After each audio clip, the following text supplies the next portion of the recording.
It's a joy to welcome each of you to the inaugural lecture series from Yogi Gurukul.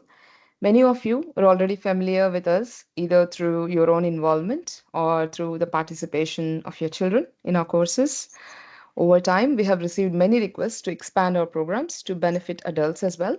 Today, we are excited to answer the call and embark on a journey that brings together learners, seekers of all ages, children, parents, lifelong students alike. At eYogi Gurukul, as you know, our mission is to present the wisdom of Sanatana Dharma in a way that resonates with modern understanding by drawing from the ancient texts through a scientific lens, whenever possible, wherever possible. We aim to make this vast knowledge accessible, relevant, and transformative for our generation. It's truly an honor to begin this journey with Dr. Shekhar Mainil as our speaker. Dr. Mainil is a highly respected neuroscientist and a pioneer in yogic neuroscience with over 50 years of dedicated yoga practice. He has skillfully bridged the science and spirituality in his work and is also the author of Gravity of Gratitude, which explores the profound impact of gratitude on our well being. His passion for linking the two seemingly opposite fields, neuroscience and yogic wisdom, promises to bring deep insights, inspiration, and transformation. Special thanks to Sujanaji for bringing Dr. Mainil into our community at Yogi Gurukul. We are excited to begin our exploration over the next few weeks with sessions continuing into 2025 after a short pause. I'm certain this will be a transformative experience, sparking curiosity and growth for us all. Sir, welcome to Yogi Gurukul lecture series. With this, the stage is all yours. Thank you so much, Thank you. Shruti ji, and above all, Sujna, who was the key person instrumental in getting introduced me to you and to this wonderful, great audience that I'm seeing here. I'm beyond honored. To be very honest with you, I'm really this is the thing that I live for. So I'm doing this is just natural to me. I mean, this is what I want to do in my life. So so great. So Can I'll I start can sharing. I just Yes, sir. say some, can I just say something, Shekharji, Yes, about yes. you, how Please do. I'm Please do. introduced to you? So because of my science background and because of my brought up, which had a spiritual inclination to me, because of my parents and grandparents after coming to California, somehow coincidentally, one day I came across a YouTube video of Shekharji. Of course, Hanuman Chalisa, we all keep hearing from our childhood through our parents and families and friends, as it is a very spiritual thing. But on YouTube, it said that neuroscience behind Hanuman Chalisa, which actually struck a chord with me, saying that there is science and spirituality. And Dr. Shekharji, I came to know about through his YouTube video. And ever since that, it's been a journey between me and him. And after talking to him, I was amazed to look at how profound knowledge he has. And I bought the book, The Gravity of Gratitude, which I advise all of you to even get it, because in that Gravity of Gratitude, just few pages after reading that book, there is message for each and every one of us at any stage of life we are, especially after the COVID pandemic. Right now, the mental health pandemic is a big thing. Of course, you might have listened to the Surgeon General Vivek Murthy of United States talking about the Yes. aloneness that people are feeling. One every four people are suffering from mental health epidemics. So it might be there in our houses or people we might know. So this is a great tool, of course, thanks to the cosmos and Hanumanji, the great force and energy behind all of this to happen through Shekharji. It's an immense blessing for me to introduce to your platform, the great platform of eYogi Gurukul. And lastly, thanks to my parents, because of which I came to know about this great platform. And thank you, the eYogi Gurukul team. And of course, Shruti, who immediately responded to my request and tried to coordinate things and make this happen. Thank you all very much. Thank you, Sujna. That was so wonderful. And I agree with you that I think everybody should watch that yogic neurosciences in Hanuman Chalisa. To be very honest with you, none of my work I have done has been done by me ever. Nothing. Nothing. It is just downloaded. So that was all downloaded stuff, downloaded by from Hanumanji directly. And it is now, I take this, when I say this, I take lot of responsibility in saying that. And it is a fact that I do not do anything. I have not done anything. So okay, so let me share this today's and of course, Shrutiji, that eYogi Gurukul I am greatly appreciative of, very much. Thank you, sir. It's all formed of people like you. Very nice, very nice. So I'll share this.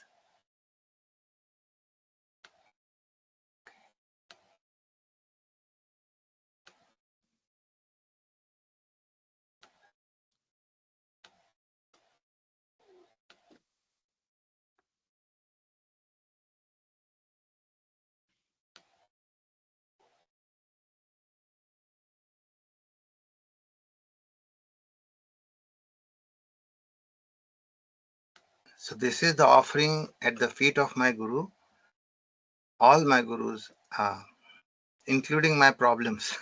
They are the best Gurus. So this is the Yogic Neurosciences, decoding yoga, pranayam, and dhyan through the lens of neurosciences. That is exactly what Shruti ji has asked me to talk about. I mean, she just said yoga through the lens of neuroscience, but I added yoga, pranayam, and dhyan because all these things are together in the same boat, actually. So, why yoga? That is the question, right? Yoga is physical, mental, and spiritual alignment with your true nature and true self. So, if you can understand this, then you can go home because he figured it out. Then it's okay. Now, what just to explain this, all the 18, 19 slides will be there. That's all. So, all suffering is deviation from this alignment. And this is the sutra actually. All physical, mental, and spiritual alignment with your true nature. This is yoga. And any suffering from either, if there is a physical challenge going on, or a mental challenge going on, or a spiritual challenge going on, the alignment disappears. Let's say if you are wanting to sit down peacefully and you have a neck ache, or you want have a lower back ache, or your something is knees are hurting, then you cannot sit peacefully. Suppose you are in mental situation, as Sujna pointed out, that there is a massive, huge, worse than the COVID epidemic. Pandemic is, it is not epidemic, pandemic. The world over, this is happening currently. And apparently, through the grace of Hanumanji Maharaj, I have been able to take care of, through his grace, 124 young students going to college who are in I don't know what is going on with them. Either they are severely depressed or having extreme anxiety, or they are delusional, or they have a mental fog or brain fog, you call it. And through the yoga, I have been able to get them out of it. Students plus adults.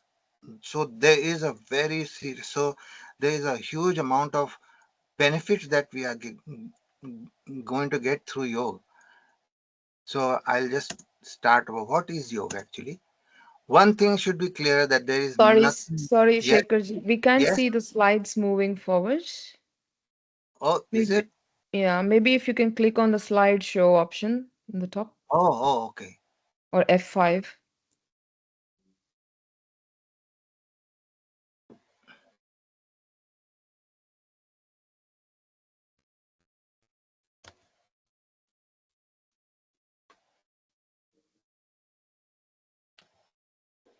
Can you see it now?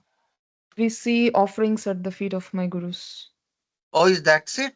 Yeah, After that, you don't see anything. no. Yeah, What only about? the first slide we are able to see, nothing Can you else click after on that. the slideshow No, option in your you, Microsoft presentation, PPT? but actually, if you look on the Like left, this? you can actually Do you see the see four that pages. now? No, no. No, but actually, on the left-hand side of the screen, Yes. I can see the 6 pages. And I can Uh, see the second one, yogic neurosciences. I can see that. it looks like you might be sharing your screen and maybe not your window. That could be the issue as well. Um, Okay, I let can me. see the six slides even. I'm able to see the six slides that are Yeah. there to the left hand. Yeah, that's right. Yeah, correct. Is it okay now? no, I think what's happening is you're sharing your screen and not the window. So when you press presenter mode, it's not going to your. It's like two different screens on your laptop. So uh, Yeah, now we see why yog. yeah, Now back to the first. Now you Yeah. see that? Why yeah. yog? Yeah. Yeah. Okay, I'll do is I'll just Click on um, them. Okay. okay, Yeah, that would be the one.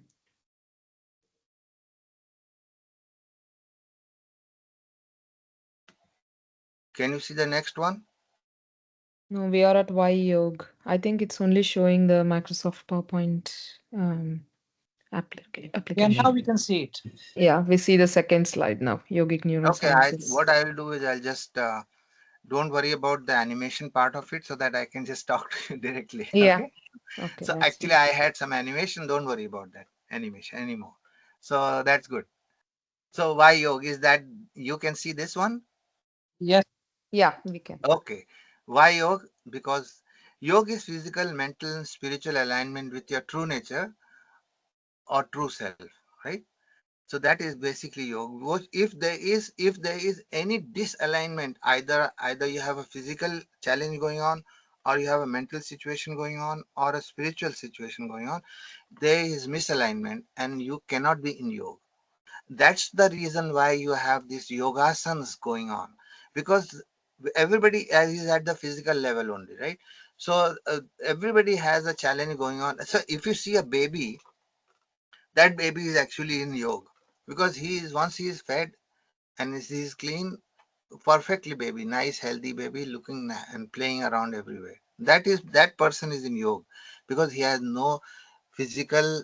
If you are completely oblivious of your physical body and your surrounding, mental situation, mental makeup, and the thoughts and the spiritual concepts that you have, if you are oblivious of all that, you are in yoga.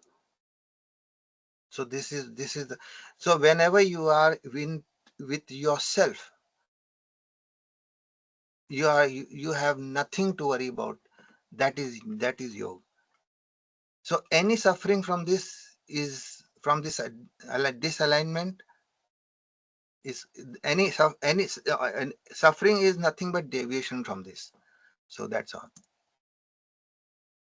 So what is yoga?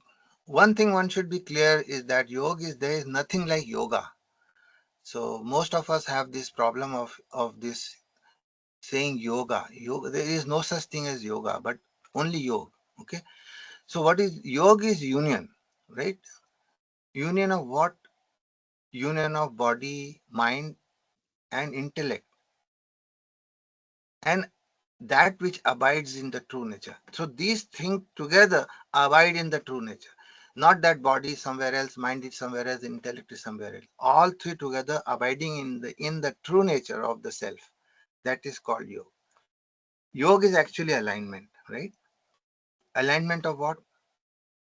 Being centered is what alignment means. Being centered means all three are in the same straight line. Like for example, this is a chakki example. Have you seen this in our villages in Bharat? You have seen this kind of thing, right? So what happens is you pour the grain here, and the person rotates it all over like that, all the time like that. And what happens is the powder or the pulverized seeds or whatever that is, grains fall over here, and you collect it. And when you lift it, you see this is an axle here close by. This is called, we call it khunta in Hindi, so, or in Marathi also. This particular area that is close to the center, they do not, none of the grains get pulverized. See, they get pulverized in the corner, but the ones which are close to this is never get powdered.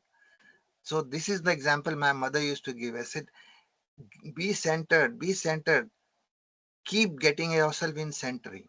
Keep yourself in center. That is constantly her message was. And I did not understand. I said, then she opened it up and said, listen, the the grains that got out into the periphery, they got pulverized, they got powdered, and they came out.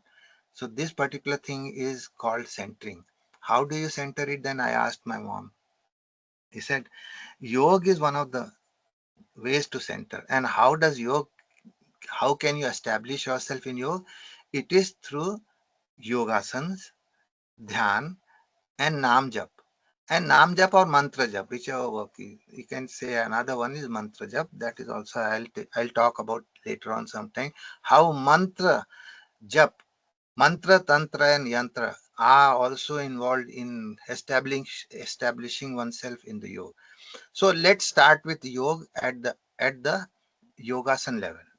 Right? You start where you are. We are at the body level, so we start at the body level. And subsequently, once the body is able to sit quietly, then this whole other stuff can happen.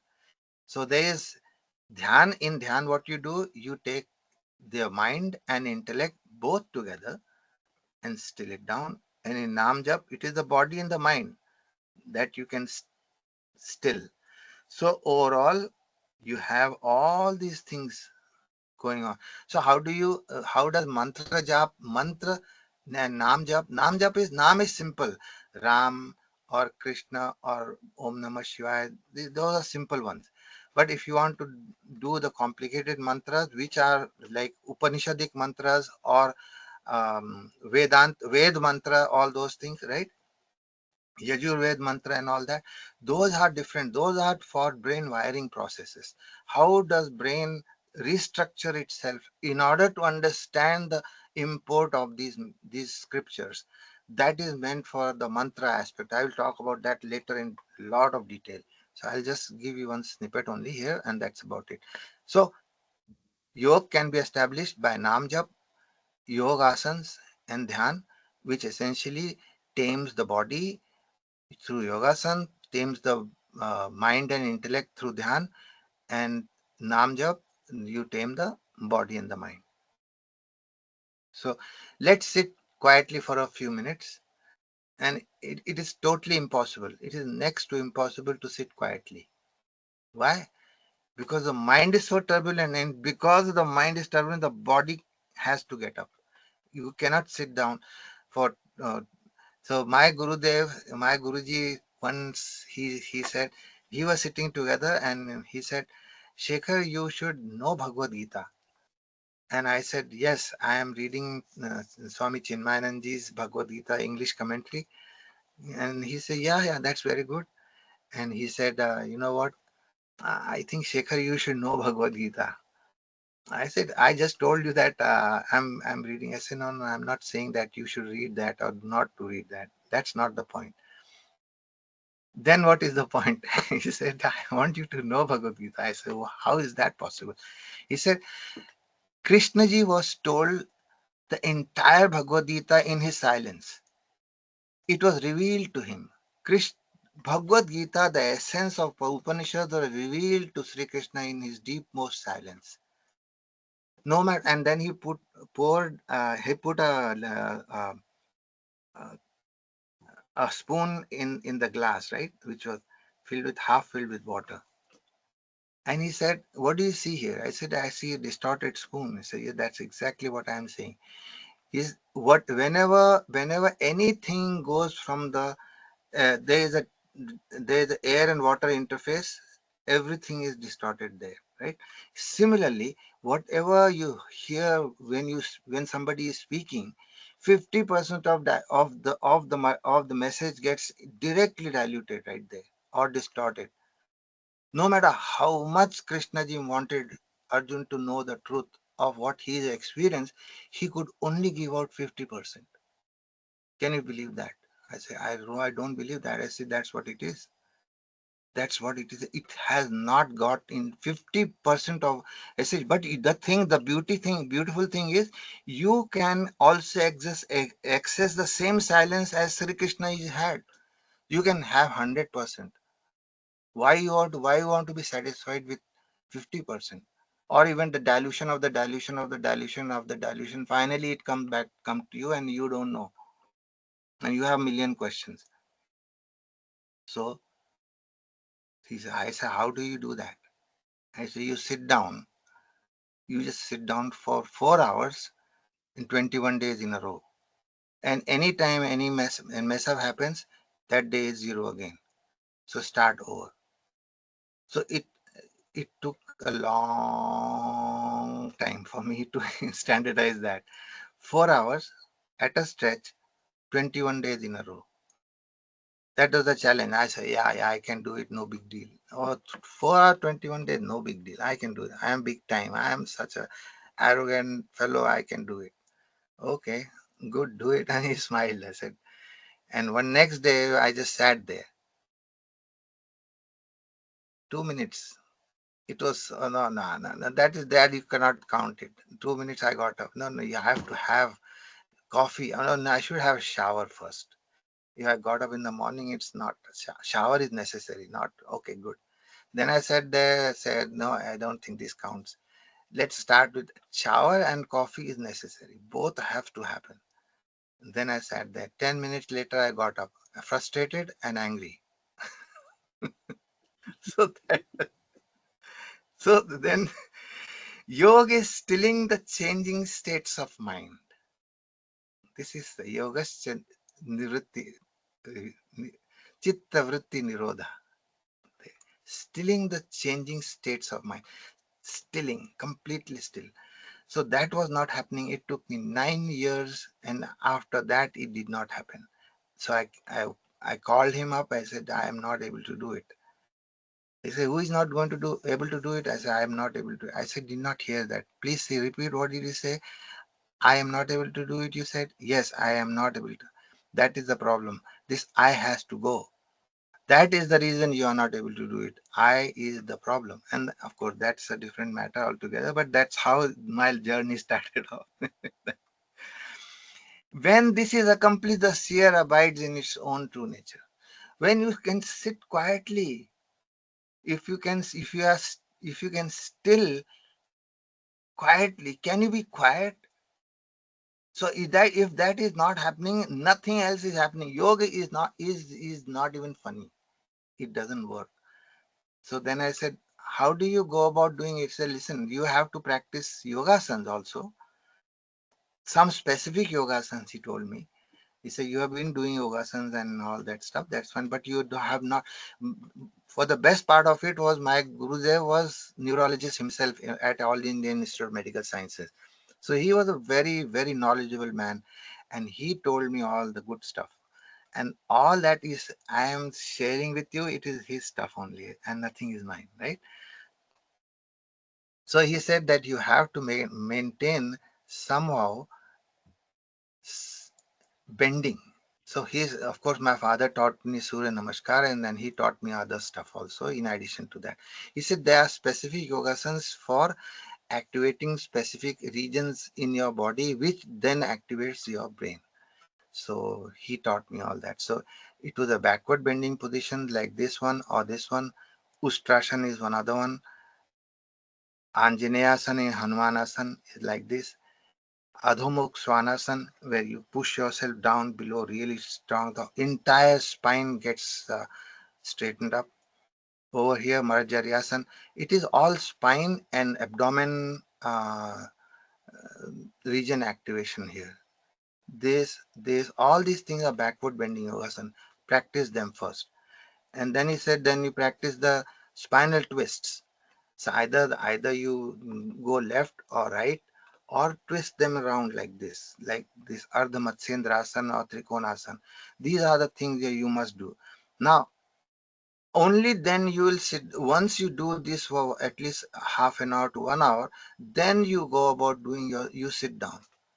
But still that was not happening. So that my main specific challenge was to sit down in dhyan. When I sit down in Dhyan, too many thoughts come. What do I do with them? That was my question, right? Cannot sit for more than 10 minutes. It is more than 10 minutes. I have become Michael Jordan, like I am superstar when I could sit for 10 minutes. It was not. And even if after that I kept sitting quite, by willpower, and I felt calm, I said, wow, I am getting there now. I said, I feel I am getting there. Guruji, I am getting there. I got it. Finally, I felt calm, and then I was very, very sleepy. So I was sleepy only. So it did nothing was happening. Then he told me that you are not doing the protocol properly. Then what is the protocol? The protocol is Patanjali's Ashtanga Yoga, a no nonsense protocol. So so these are different yam, niyam, and within the yam there is ahimsa, satya, truth, sat, sat, ahimsa, satyam, asteya, brahmacharya, and aparigraha. Right? So ahimsa is non-violence. I said that's fine. I am non-violent, so I am no problem. That is tick mark, yes. Satya, yes, I do speak truth.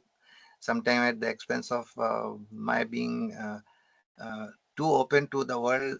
I say, well, that's truth is truth. That's about it. Non-stealing, I'm fine with that. Brahmacharya, that is my problem. That was my problem in early ages, because I did not understand what brahmacharya meant. It is to seeing oneself as more than the finite body. So I have a body rather than I am the body. So the moment you are identified with your body, then brahmacharya cannot happen. You have to disidentify yourself with the body. You say you have a body, but you are different than the body. That I will talk to you later on. This portion, very important portion, very, very important to be discussed later on in lot of detail. A parigraha, attitude of not letting go. So this the attitude of letting go, not non-holding of the past. That was my another challenge. I had so much uh, this could desires, I say that lot of desires I had, lot. And if they are not getting up there, you are held to the past somewhere or the other, you don't move on. And that was the thing which I had to improve upon. These two things very important amongst the niyam itself. Out of this 10, 5 I could not do properly, and no wonder I was not able to sit. Shaucha, yes, in niyama Shaucha was there, cleanliness, that's fantastic. Santosha, contentment, this totally discontent, absolutely discontent person I had, I was. Tapas, yes, I persevere, I can do. I can beat anybody in hard work, there is no problem. But contentment, no. Because always, whenever I do or something, some tapas, I wanted the results right away, right? So that, that was not giving me a contentment, that was the reason. Swadhyay, self-study, yes. I could study, I mean, not read, study the text and the scriptures and all that, even though I may not understand a whole lot, because mind is, sure, if your equipment here is not, I would say, purified, then Swadhyay also does not help a lot. So I could study, but I could not understand. I mean, I could read it, but I could not understand. So that self-study was another challenge. Devotion was completely minus devotion. So you cannot do anything good in life until there is devotion to it. So these are the several places I had to work very seriously for 9 years, every day sincerely. Then then the yogasan. The third one is yogasan. So most people jump directly to yogasan hoping that they will be fantastic. Oh, I had done my yoga. And what did they do? They just twisted the body. But it is not, yoga is not about yoga, just twisting the body, but it is to straighten the mind. So it is not about twisting your body. So most, including me, I started doing yogasan when I was 15. So that should have taken care of, right, for me. But no, it did not. So you require right guidance in that direction. So I got right directions and right guidance from my great Gurudev. And of course, pranayam. is very important. Pratyahar, brogic breathing, yeah, that was important to me because that's how I, yogasans and pranayam both I started together. Pratyahar was limiting the intake by the five senses. Uh, Back then I was not doing that.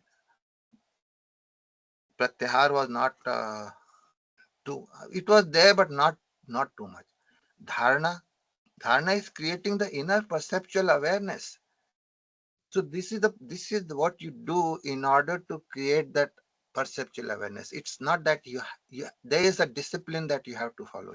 Like for instance, Shambhavi is a dharana, Khechari Mudra is the dharana, Brahmari is the dharana. So these are the dharana. So and dhyan, one cannot do dhyan. It happens.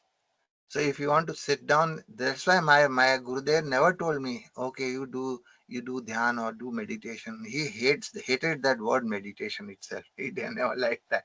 He says meditation has been corrupted badly. He would not even say dhyan also. He just said go sit quietly, sit in silence. Because I said no, I want to do meditation. No, no, you cannot do meditation. You have to go. You have to vanish in order to meditate for the dhyan to happen to you. It is the you only is the obstacle, so you have to get rid of that first. So but you cannot say I am doing silence, but you can say I am doing meditation, right? So that's why he changed the word. He said no, no, just sit in silence, just sit down quietly, don't worry about anything. He said what about the mind and thought and all that? So don't worry, just keep sitting. And then obviously, once you get into dhyan, samadhi will automatically happen to you. These 7 and 8 happens on its own. Actually, samadhi is the sign of grace. Once if you can attain this samadhi thing, it is you have got grace. You just wait there. You just wait there. After doing the dharana and all that, dhyan automatically happens. You don't even have to take any effort doing it, and then samadhi automatically happens.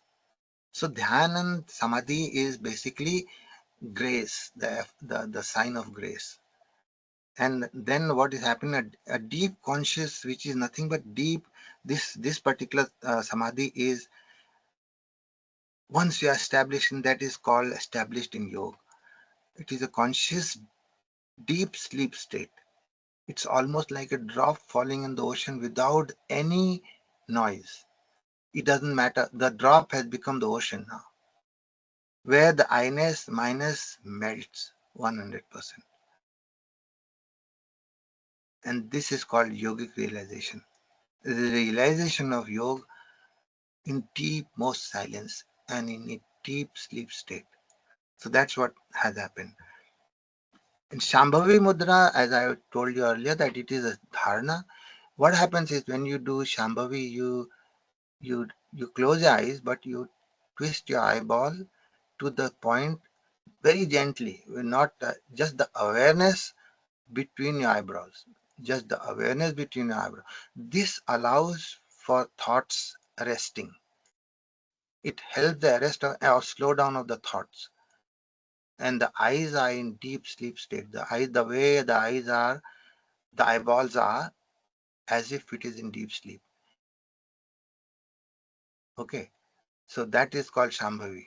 You are basically forcing yourself by willpower or by discipline the Shambhavi. But eventually you will get to that understanding that it is not the willpower, it automatically happens. If you persist, it will happen. Khechari Mudra is the turning of your tongue. Khechari Mudra allows arrest or slows down thoughts also when accompanied by conscious deep breathing, which is pranayam actually. Conscious deep breathing is nothing but pranayam. And non-conscious breathing is called normal breathing. So in this conscious deep breathing, you have four parameters. One is inhalation, deep inhalation, then hold, inner kumbhak, and then exhale, and again inner kumbhak, and again inhale. So you are aware of all the four elements in the breathing cycle. This is called pranayam. Now this particular thing, Sujna will appreciate this, that this particular thing activates the reticular activation system. This is the confluence of Ida, Pingla, and Sushumna Nadi, which then activates the entire cerebral cortex. So this is the gatekeeper of this reticular activation system is the gatekeeper of our brain. It does not allow any spurious information to get inside until it is verified and tested over and over again. Whether it is really important to you or not, it will allow that only to go inside. Otherwise, it will stay put. It would not allow that to happen. It will get eject it out. So if for that's why the discipline concept of discipline is so important. Why? Because it activates the reticular activation system. Now, reticular activation system initially would not let you in any information in, but if you persist, then the reticular activation system thinks that, oh, this thing is important to him. But at the same time, you miss out 1 month, 1 year or 2 years of discipline, and you just lose one day. A reticular activation system will sense it. Oh, it's not important to him. So the reticular activation system will not help you anymore.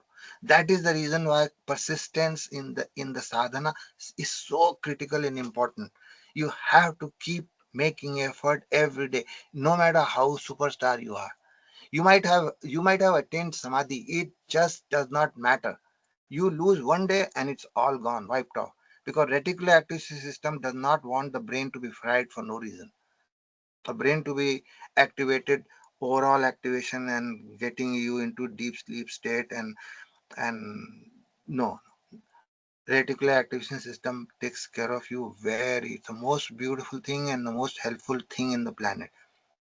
So that's what it is. It requires constant sincere effort into getting the point where it can stay activated. This reticular activation system will stay activated and act like a doorkeeper to the brain. Brahmari pranayam. It is also a dharana where you close your eyes and you close your ears and chant Om with your mouth closed, which means then you will only hear the sound, the M sound only, right? This also arrests thoughts. I have benefited a lot more just by doing Brahmari pranayam just prior to sitting quietly. It makes a lot of difference. Like 80% junk and the noise goes away just like in Brahmari only. That is so fantastic. So we'll do that some other time once I have gone through these small details of the discussion aspects of it. So this is Shambhavi. When you twist your eyes close to here like this, basically when you twist the eyes up here, it is not the prefrontal cortex that you are watching, but basically it is this particular area. That is what this green thing is, reticular activation system here, the green thing here, right? Top of the green thing is actually Agya Chakra. The entire thing is Agya Chakra. So basically you are twisting your eyeball to the point where you can only not necessarily you will see the Agya Chakra, but the Agya Chakra knows that your attention is towards that, which means the Agya Chakra knows, or the reticular activation system knows that your attention is towards that only. So you are important to me, you are telling them.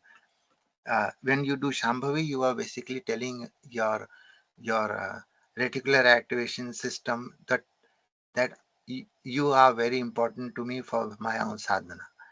Please help me. This is what Shambhavi means. Means you are very important, sir. I want you to help me in doing so. That is the whole idea of Shambhavi. Now, Khechri, when you twist your tongue like this, right? So what happens is when you're breathing in, like in the pranayam breathing, you always never doing nostril breathing. It is your throat breathing you're doing. You are actually making sound like this. So you are just slightly constricting your throat and you are doing the khechri. You're twisting your tongue to the point where it touches the soft part of the palate, like over here, this part of the palate. So what happens is when this part of the palate is pressed, it presses it towards this side, and when it presses it towards this side, and you inhaling through this constricted area where you're pulling your air through the nose, what happens is this part of the thing almost like how many people have read Bernoulli's principle in their life? And that's how these aeroplanes designs are, and Tesla designs are all basically aerodynamic design is to create high pressure, low velocity, or high velocity, low pressure. So that kind of a system happens when you have this dome coming up, like this particular thing coming up this side. Then what happens is higher velocity, even though you are taking this air of the same velocity up to here, but by the time it goes there, it is a higher velocity. So what happens if high velocity, low pressure, which means the pressure will be pushing to this part of the neck and the medulla oblongata. This particular region is medulla oblongata, and this is the pons region. The round one is the pons, right? And this is your medulla oblongata. So what happens is when you are breathing in like that, there are some respiratory centers around here which also which also are activated by the ions, the bicarbonate ions in the blood, but at the same time mechanical activation also can happen here. And that mechanical activation of 5 different receptor subtypes, breath remaining the constant, they activate 5 different receptors which have distinct connections to different parts of the brain. So those 5 different connections in the brain are the 5 physiological functions that those brain region control. And those are called pancha pran. Pancha pran is nothing but 5 physiological functions. Panchmukhi Hanumanji is nothing but breath remaining the same. Then it becomes Panchmukhi, means 5 different ways it can activate uh, your physiology.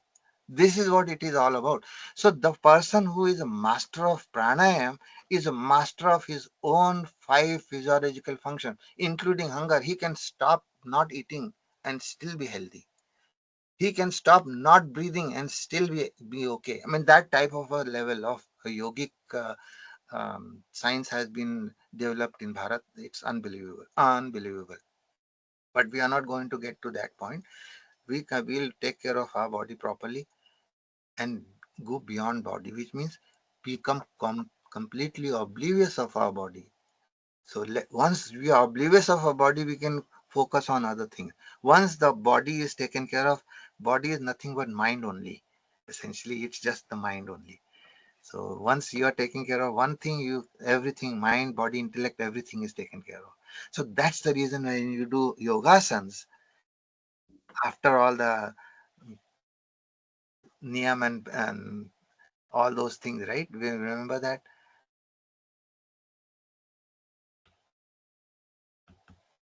yam, niva, niyam, all these five different types of stuff that you talked about, 10 different things that you talked about, those things are taken care of. So that's what it is. Now, what is called focus? What is called focus? When focus means absolute attention, without the uh, intervention of any other external stimuli. That is called focus. So when you do Shambhavi, your thought arrest happen. Khechari, another thought arrest happens here, because when you breathing in when you're doing Shambhavi and Khechari and then pranayam, then all these things get activated. Sensory tract, the first thing that happens is the sensory tract synapse of the reticular activation system neuron in the brain. This gets activated first, and then cerebrum and thalamus get activated. The cerebrum is aroused. With cerebrum means the entire cerebral cortex, right? These are the things that get aroused. So it is all done by the reticular activation system. This is what causes you to gradually tone down all the extraneous thoughts in the system and then focus. This is what focus means. Okay. Again, I'll show you the another thing is this is a red part of it is reticular activation system. This is a Shambhavi which you are focusing here, and the Khechari is actually activating this. Uh, medulla oblongata and the in the pons area. So this whole region is so powerful in the brain. Is we think that these only when you have taken care of the old stuff, then this new stuff, this neocortex is for the advanced mm, sadhaks. So once you do this, then this will be taken. These are very simple. This is the simplest thing that can happen. But once we can take care of this, then everything is fine. Now, Brahmari Pranayam, I'll just show you some very nice. Brahmari Pranayam is basic. This is the region of the subventricular zones, right? There are some hollow cavities in the brain which are filled with fluid called cerebrospinal fluid. So the cerebrospinal, the cells lining that cerebrospinal fluid chamber are all cells are called subventricular zone cells, and they are all stem cells in nature. So brain constantly goes on with wear and tear and everything else, right? Still, this wear and tear happens to be supplemented by these subventricular zone cells, which are stem cell in nature. So they migrate. So I'll just show you how the migration happens. It is just like when you do Brahmari, that sound vibration actually titillates or activates those subventricular zone cells lining the ventricles, right? Those cavity cells. I'll just show you further. So let's say this is a jar you have, right, and you bring a tuning fork. So what happens is the waves go from the fork to the periphery, right? The same way when you say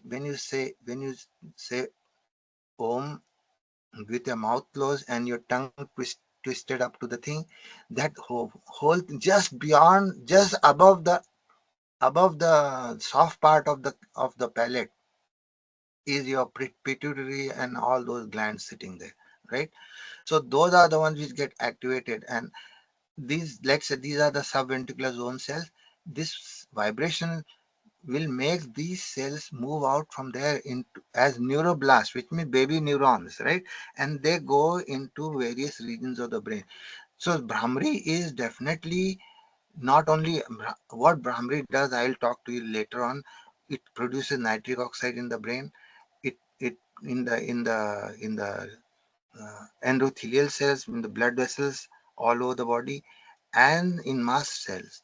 These are the things in neurons also, in neurons. So these are the ones which basically produce neurotransmitters. Actually, nitric oxide is a neurotransmitter. So Brahmari can trigger that from happening.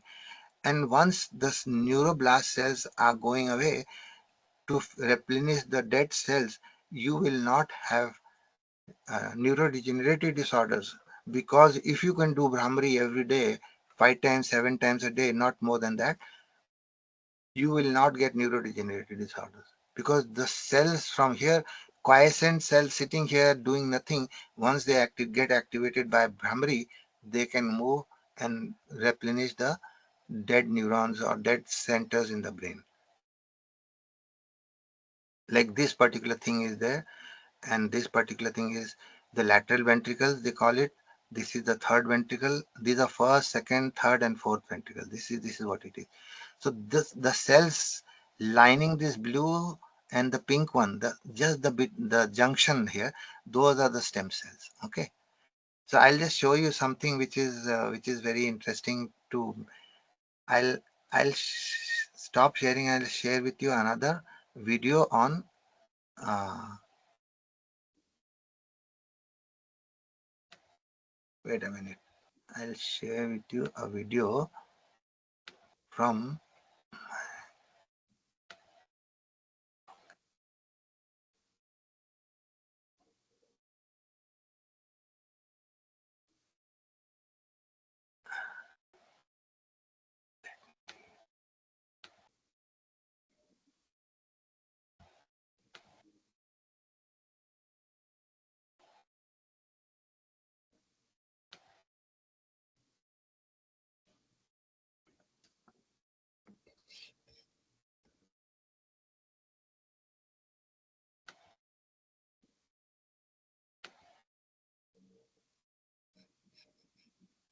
Nothing is showing up, right?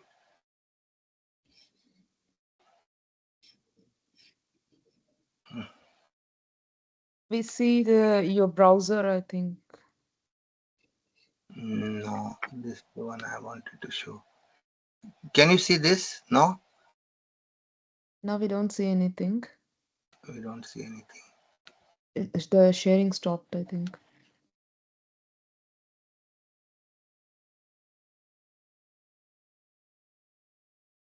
Okay, let me see one.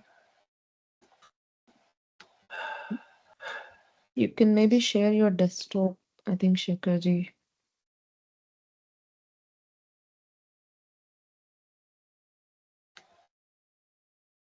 Okay, this one I want to show. Yes. Can you see it? Yes. Okay, great.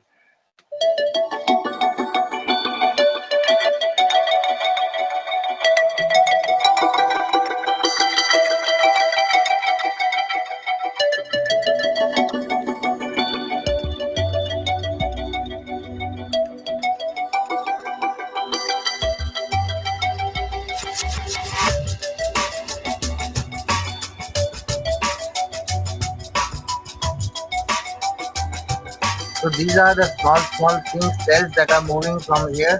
This is done by scientists in UCSF. Look at these cells. These are moving out from.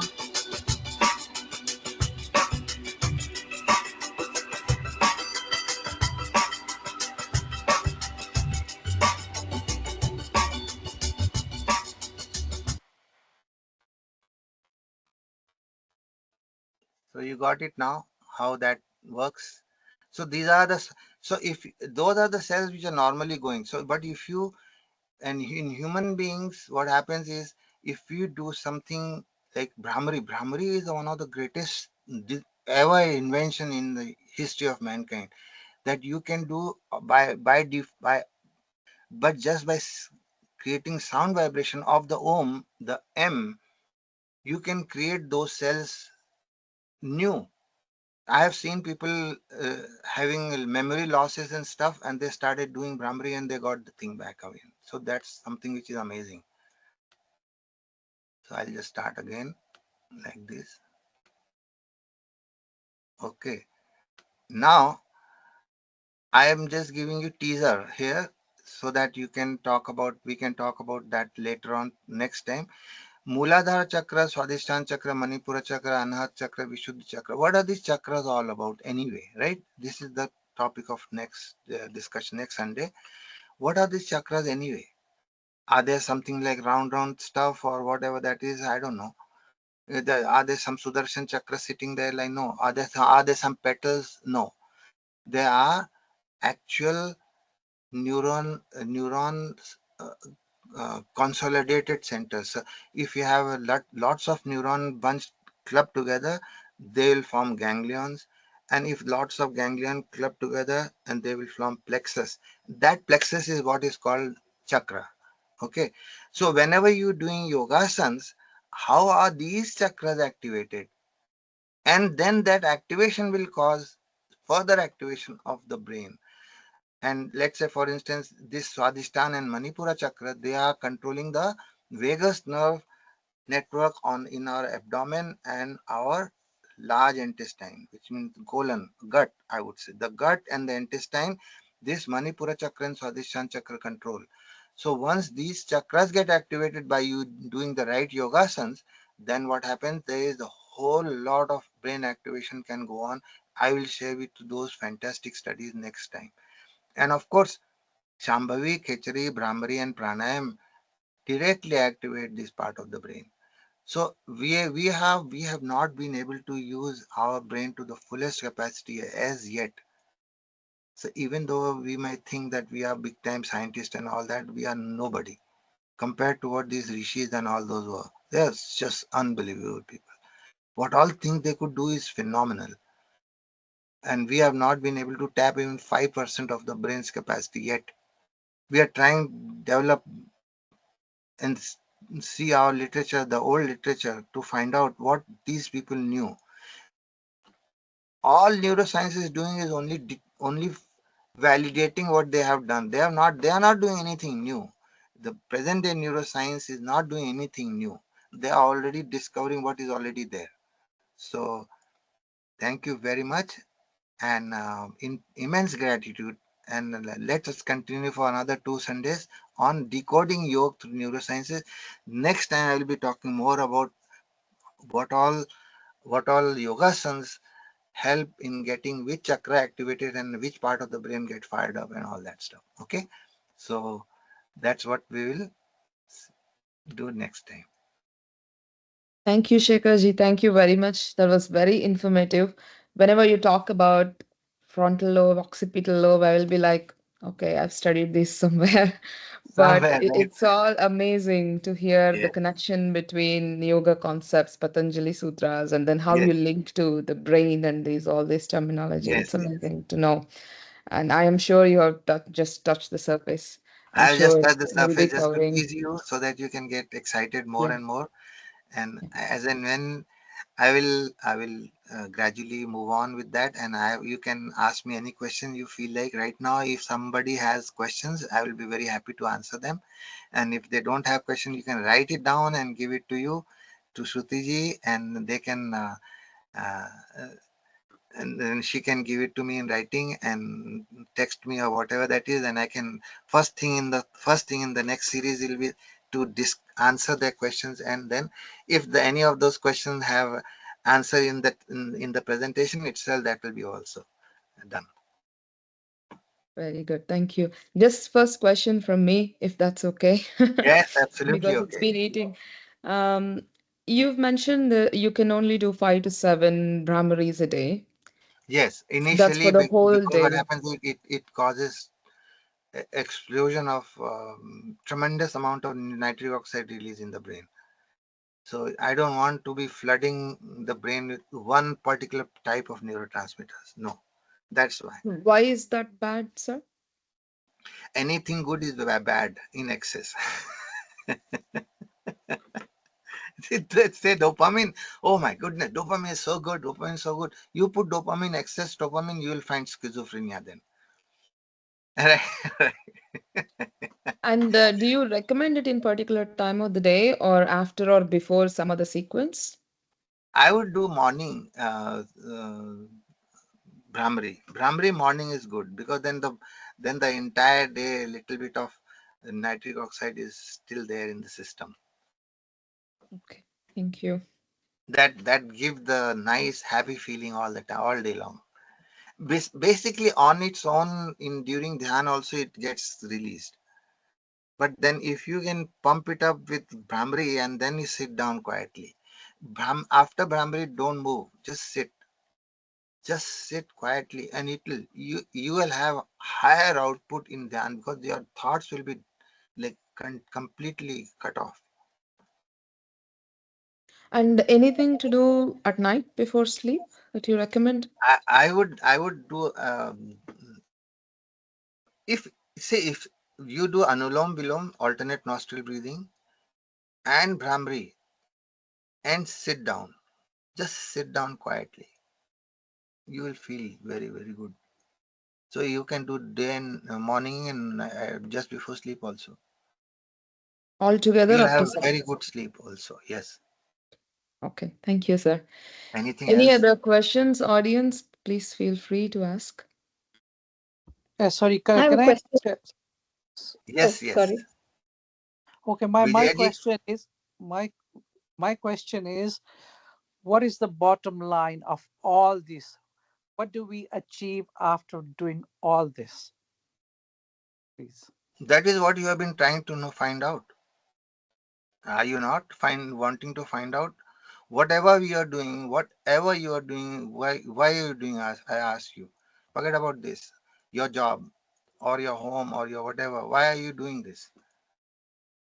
Well, basically, we, most of the things we're doing is to survive. But but Okay, at after some survival, what will happen? well, and then I would be looking for peace of mind. And then what will happen? After you have talked for peace, what will happen? Mm, Well, you want to be satisfied in life. You have to satisfy. Why you want to be satisfied in life? You know where I'm heading, pushing you towards the question.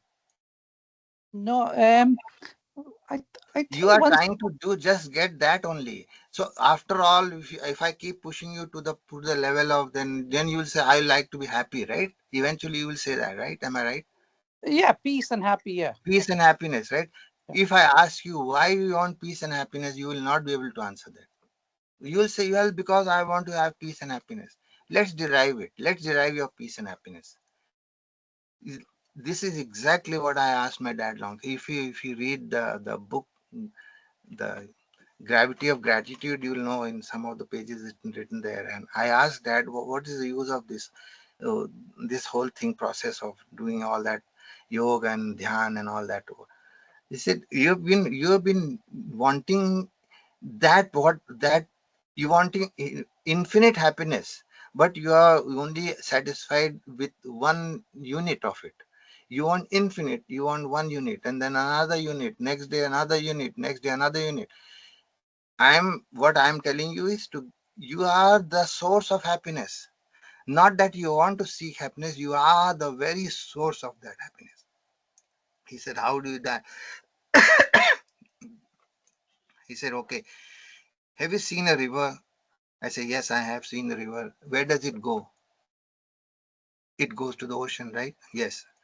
Have you seen a flame?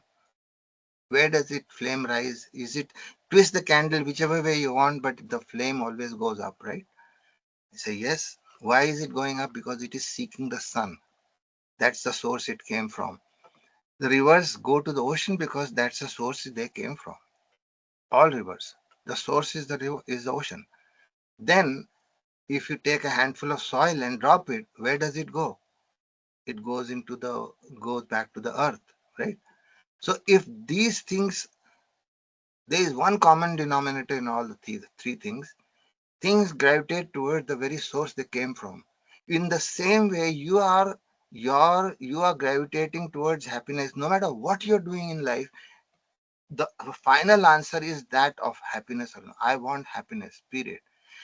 I want money. No, but what will money give you? What will the house give you? What will the job satisfaction give you? Whatever the hell that gives you is to help you get that happiness only, right? But the fact is, why you gravitating towards happiness? Because that is the source you came from. That is, which means you are the very source of that happiness. You are the happiness.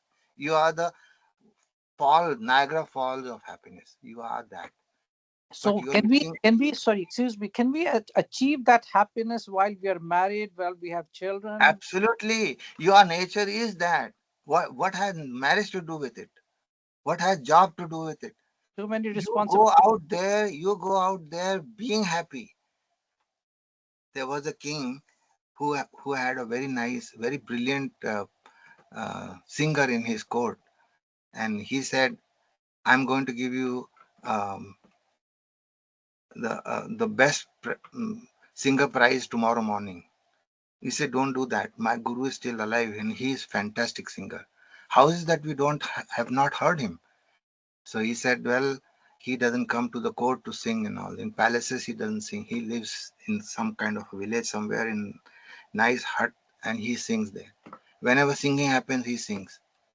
So he said, okay, how do we go and listen to him? He said, we have to hide like common people, dress like common people, and maybe hide somewhere behind the bushes and we'll listen to him someday, if at all. So I said, okay, let's go today itself. So they all went. This fellow and this singer and the king went together to listen to his guru singing somewhere. So they hid themselves in the woods. At 3 o'clock, the singing started. Guru's singing started, and he is spellbound. He could not even imagine how beautiful he is singing. Sindhu Bhairavi. Now, after 3 hours of listening to him singing, they came back. He said, my goodness, I could not believe how brilliant that teacher of yours is. It's But how is it that you have such a fantastic teacher and you can't sing that well? He said, you know what, master, uh, sir, I sing to get something from you. So when I sing, you get become happy, and you give me necklace, you give me bracelet, you give me villages, you give me cows, you give me sheep, you give me this, that, whatever. Then I'll become very happy. Whereas my master sings because he is happy. So you are saying, can we not achieve uh, being in household, that you are the very your nature is that, Baba. How you don't have to go out there. You are just go in, just twist yourself in, and you will tap into the biggest Niagara Falls of happiness. You are tapped in. You cannot but give it out now. It is so outflowing, overflowing all the time in no an infinite amount. So what you are going to do, this is what my dad told me. He said, if you want to go out there in the world, you better do one thing. You get tapped into your inner happiness and then you spill it out. You will never exploit anybody then. Okay. Never. Because why? Why will not? Because you are not looking for happiness. You are looking to give more happiness to the world now. You are just giving happiness unconditionally. You take it, doesn't matter. It slips on the floor, it's okay. No big deal. Because I am so much infinitely tapped into the biggest source of happiness, because I am that happiness itself. That realization, that is what is all this thing all about. To figure it out. Oh my goodness. I could not imagine that that is the source I was. And all the time I was looking out so that the king gives me one necklace, one bracelet, one this, one that. No, I am that. My master is singing because he is happy. You see the difference?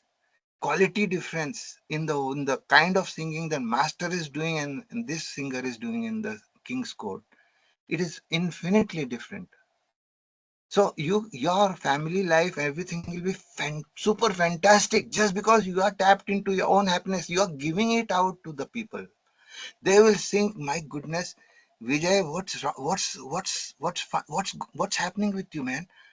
I say, you have no idea, man. I'm just tapped in and fired up. What can I do? I'm just tapped into that infinite source.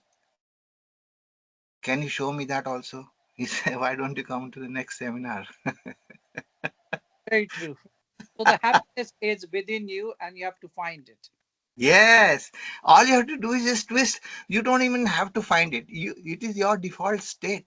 This is your nature. That is exactly what we are trying to find out. Oh, very good. Good answer. Okay, great. I have Anybody a else? quick question. I thought, Can I yes, ask? Is that yes, fine? yes, yes, yes. Okay. Shekharji, you're talking about Brahmari and Shambhavi and Khechari. Khechari, right?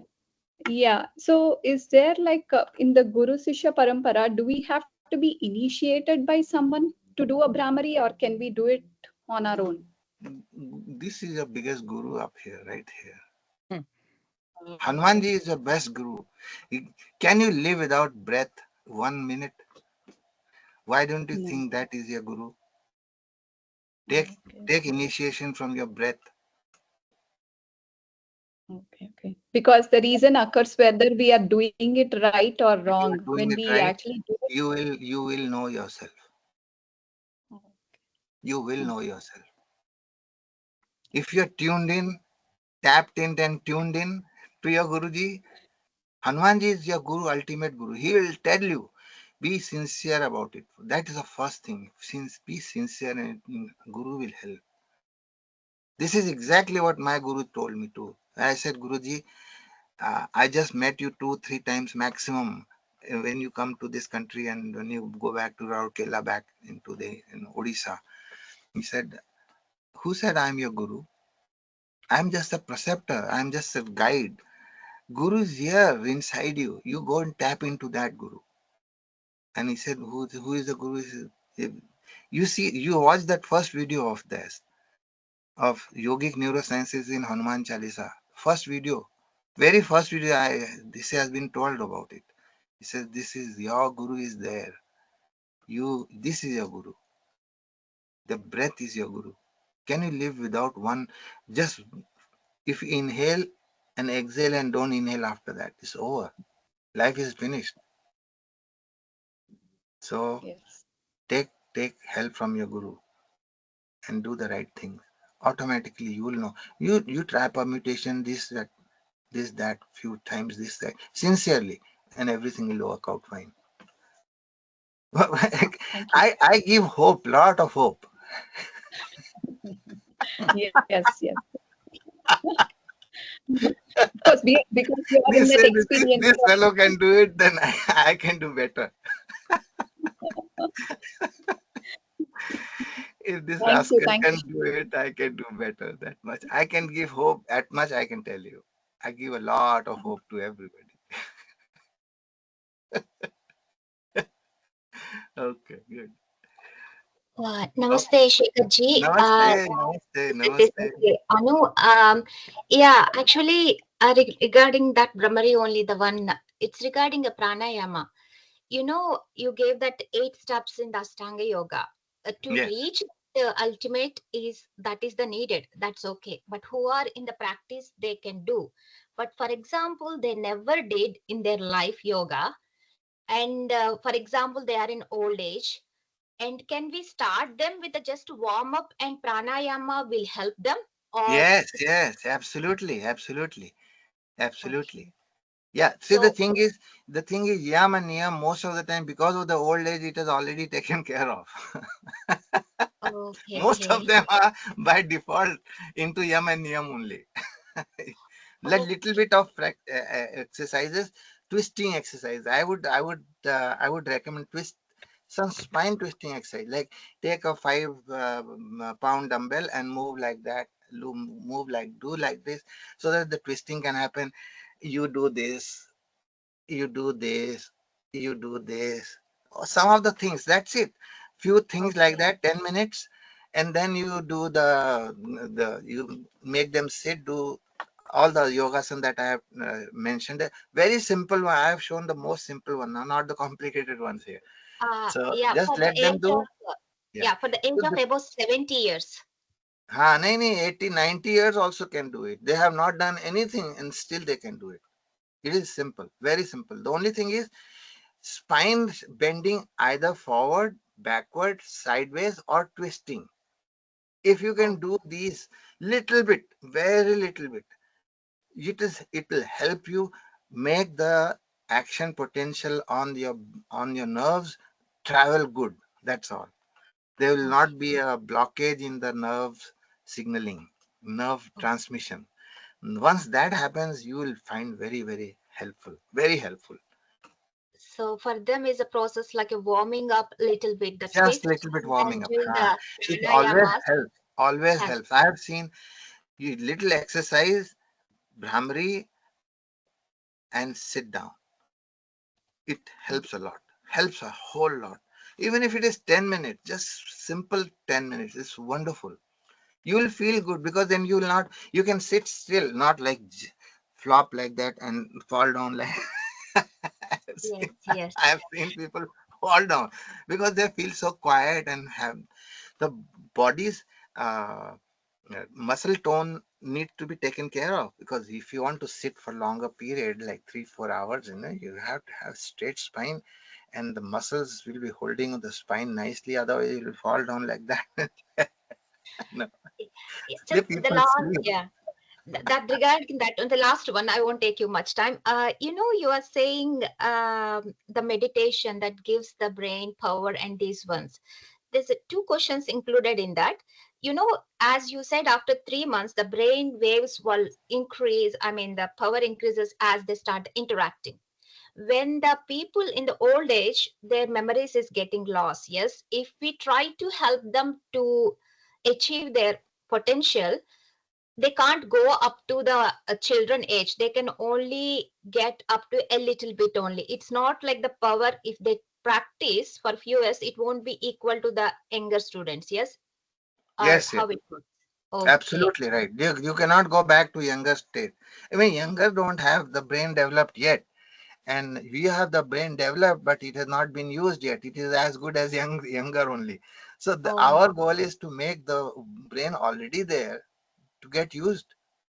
The thing is, let's say you have lost some portion of your brain in some trauma, some strokes, minor stroke can happen. So you fell down somewhere. Those kind of thing can happen, right? So that also can be taken care of by Brahmari. Brahmari can replace the old dying dead neurons in that area, or not only replace, can activate. So I have seen in Purush Suktam or even Vishnu Sahasranam, people have, once you have, even if they don't know anything, they just put the tape on, or the CD on, or whatever MP3 on, and they can continuously listen to it, and they get their memory back just like that. I'm Wow, telling you, those are powerful things. Don't underestimate the power of those mantras. Brilliant, brilliant things. that's I true. had one child who could not speak till 4 years, 5 years into uh, his age. From the childhood, now he spoke not a one word, 4 5 years. And then Swamiji over here suggested, why don't you put the Vishnu Sahasranam in your home? At the repeat mode, constantly repeat mode. In the 6th month, he started chanting Vishnu Sahasranam. The first thing he spoke was Vishnu Sahasranam. Can you believe that? Wow, With absolute fluency and absolute diction, wonderful pronunciation, everything. And he started, and after that, he started speaking in all languages. All languages. Can you believe that? All languages you talk in their home. They used to talk Tamil. So he started talking Sanskrit, he talking English. Of course, he heard English. He was hearing everything, but he was not able to vocalize because his frontal cortex, the Broca's area, that is specially for the speech area, the right side, that was not developed. So that this particular thing made it develop. wow. So Thanks a it is a lot. powerful thing. Oh yes. So instead of the old people in the home, I would encourage them not to go into this TV nonsense and other stuff. Put some satsang on TV if you want to. Put some mantras. Put some Yajurved chanting. Those are very powerful things. It helps.